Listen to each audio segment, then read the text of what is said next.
First Deputy Prime Minister and Minister for East African Affairs, Rebecca Kadaga, has urged Ugandans to embrace Swahili. Speaking during celebrations to mark the East African World Kiswahili Day, Kadaga said, as Ugandans, we need Kiswahili to promote unity. Speaking during celebrations to mark the East African World Kiswahili Day, Kadaga said, as Ugandans, we need Kiswahili to promote unity, interdependence, and cross-culture among the 7 countries that make up the East African community.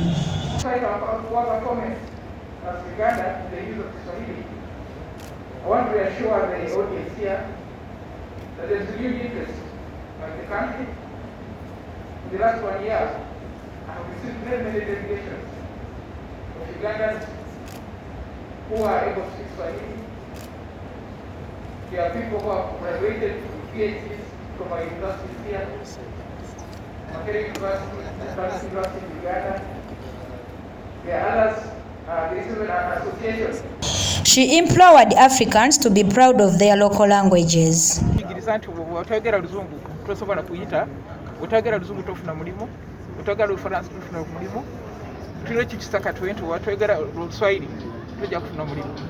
Uganda tukola bubi omwaka mulamba ogambye efforts ezinabakuba katufubye kubanga okuva mu 95 constitution nga tulina okwogera oluswayiri ekyo tukikolanga kakati tukikola katusimbudde.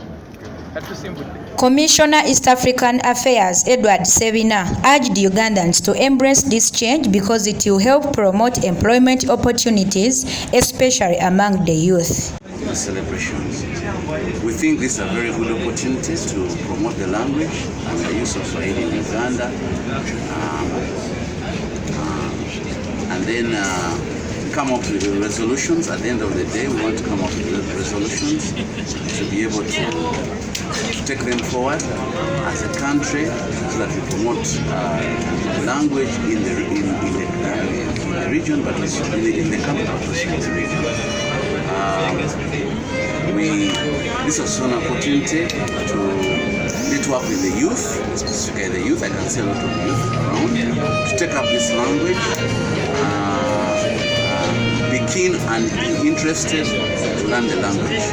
Uganda is one of the countries. We have so many Swahili teachers in the country.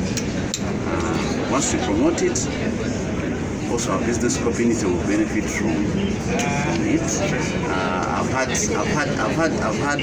I've interacted with business persons who find it very difficult to trade in the United Republic of Tanzania because of language.